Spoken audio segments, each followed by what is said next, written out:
Isabella didn't know the woman kneeling at her feet, water dripping down her face, owned more of the Sterling empire than Isabella would ever touch. "Clean it up," Isabella said, holding the empty bucket like a trophy. "You ruined my entrance." The ballroom went quiet for exactly 1 second. Then the laughter started. Champagne glasses lifted.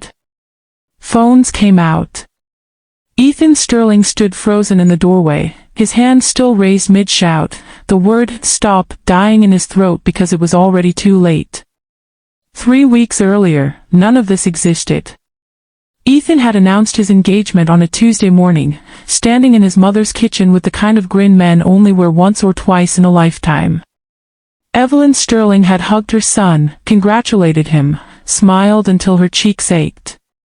Then she'd gone upstairs, sat on the edge of her bed, and felt something she couldn't name pressing against her chest. Evelyn had built an empire from nothing alongside her late husband. Steel, shipping, real estate, 3 continents, 1 family name. She had survived board betrayals, hostile takeovers, and a husband's funeral with her spine straight and her voice level. She had not survived 40 years in business by trusting a smile. And Isabella Hart's smile was too good. Too practiced. Too timed. The kind of smile that appeared exactly when cameras did and vanished the instant they didn't. So Evelyn made a decision that would have terrified anyone with less to lose. She called her son's head of staff, a woman who had worked for the family for over a decade and owed Evelyn more loyalty than she owed her own paycheck. Within 2 days, Evelyn Sterling, sole controlling shareholder of a multi-billion-dollar empire, had a name tag, a gray uniform, and a job cleaning the mansion her son was about to fill with wedding guests. Only Ethan knew. He'd argued against it for an hour. Then he'd seen the look on his mother's face, the same look she wore the day she fired her husband's business partner for embezzlement, and he'd stopped arguing. "If I'm wrong," Evelyn told him, "you'll never know I tried this. If I'm right, you'll thank me." The first week, Isabella barely noticed her. The second week, she noticed everything. It started small. A vase positioned wrong on a side table. A name pronounced incorrectly. Nothing that would draw attention from anyone watching, and everyone was watching, because that's what wealth does, it turns a household into an audience. "You missed a spot," Isabella said, the first time, pointing at a windowsill that didn't have a spot. Evelyn wiped it anyway and said nothing. By the second week, "You missed a spot" had become, "Are you actually this incompetent?" delivered in front of caterers setting up for an engagement dinner. By the third week, it had become something else entirely, something with teeth. Isabella threw a plate of shrimp cocktail at Evelyn's uniform because the temperature wasn't right. Not at her face. At her chest, where the staff name tag sat, as if the woman wearing it was simply a surface to aim at. "She's clumsy," Isabella told the room of stunned guests, laughing, already reaching for a fresh glass of wine. "Honestly, Ethan, where do you find these people?" Ethan, across the room, said nothing. His jaw was tight enough to crack a tooth, but his mother had made him promise. "Not yet." Evelyn cleaned the shrimp off the marble floor on her hands and knees while 12 of the wealthiest people in the city resumed their conversation around her like she was furniture that had briefly malfunctioned. She didn't cry. She didn't speak. She memorized the date, the time, and the 3 names of the guests closest to the spill, witnesses who would matter later, though none of them knew it yet. What Isabella didn't know, what nobody but Ethan knew, was that the small recorder clipped beneath Evelyn's uniform collar had been running the entire time. It had been running for 3 weeks. It would run for several more.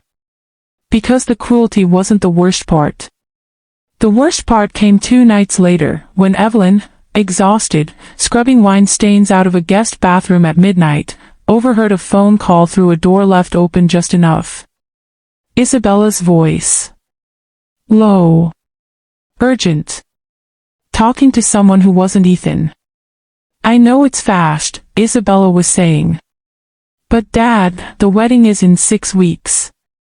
Once I'm married, the Sterling name covers everything. Every debt. Every collector. All of it disappears. A pause. Then, quieter, almost bored. He's sweet enough. It's not like I have to actually love him. Evelyn stood completely still in the hallway, a bottle of bathroom cleaner in one hand, and felt the last piece of the puzzle lock into place. This wasn't a woman with a bad temper. This was a woman running a transaction. And Isabella Hart had no idea the maid she'd just humiliated for the 11th time that month was about to become the most important witness of her life. Evelyn didn't confront Isabella that night. Confrontation was for people who hadn't already won. Instead, she went back to her room above the garage, the staff quarters Isabella had never once visited, never once asked about, and began building a folder. Not on paper. Paper could be destroyed, lost, dismissed as fabrication. She built it digitally, encrypted, backed up in 3 locations her lawyer had set up the same week she put on the gray uniform.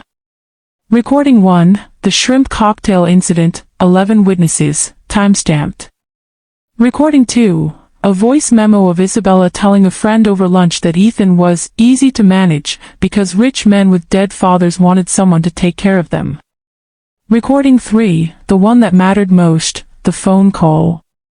Isabella's voice, clear as glass, explaining to her father that marriage to Ethan Sterling was the only thing standing between their family and total financial collapse.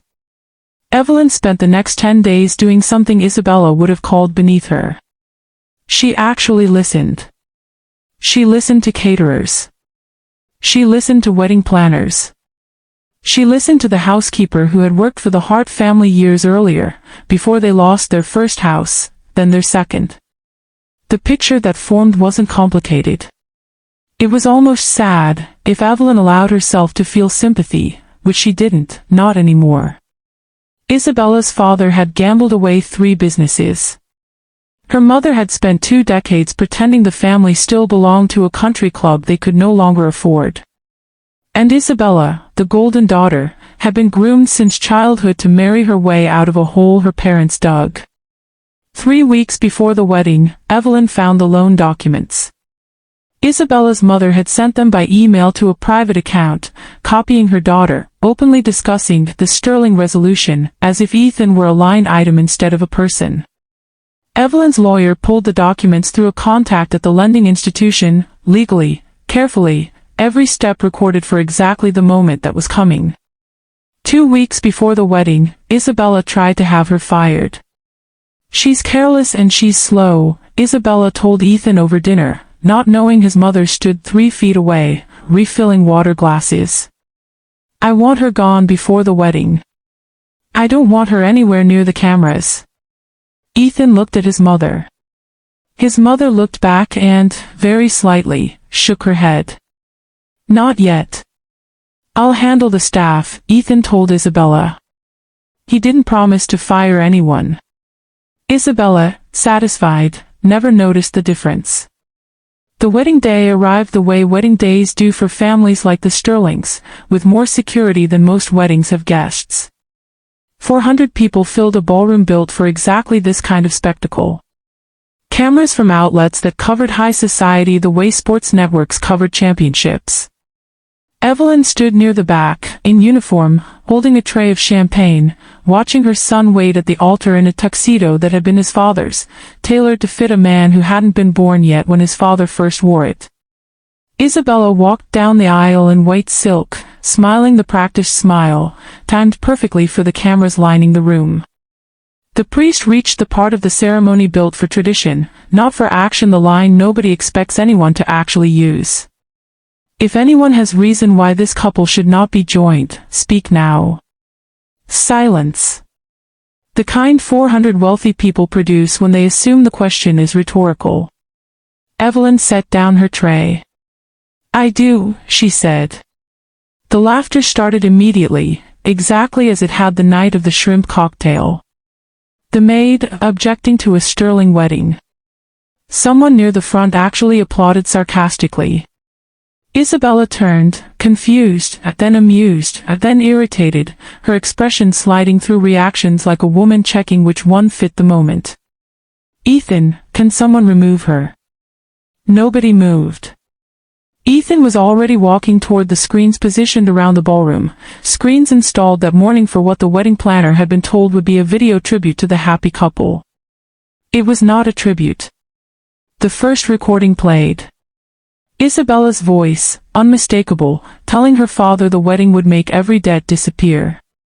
The room's laughter died mid-breath. The second recording played. Isabella calling Ethan easy to manage. The third played, longer this time, Isabella's voice describing the staff, describing Evelyn specifically, as someone too insignificant to matter. Then the loan documents appeared on screen. 6 figures. 8 figures. The Hart family's collapsing finances laid out in the same font used for stock reports, projected above 400 guests who had just watched a woman publicly mock the maid she had actually been auditioning for. Isabella's mother stood first, face white. Her father didn't stand at all. Ethan turned to Isabella, and for the first time in 3 weeks, he didn't look like a man choosing patience. He looked like a man who had run out of it. "This is my mother," he said, loud enough for every camera in the room to catch it. "Evelyn Sterling. She owns 51% of everything you were planning to marry into." The silence this time had a different texture. Heavier. The kind that comes when 400 people simultaneously recalculate every assumption they walked in with. "You spent 3 weeks insulting the one person who actually controls your future," Ethan said. "Congratulations. You just lost it in front of everyone you wanted to impress."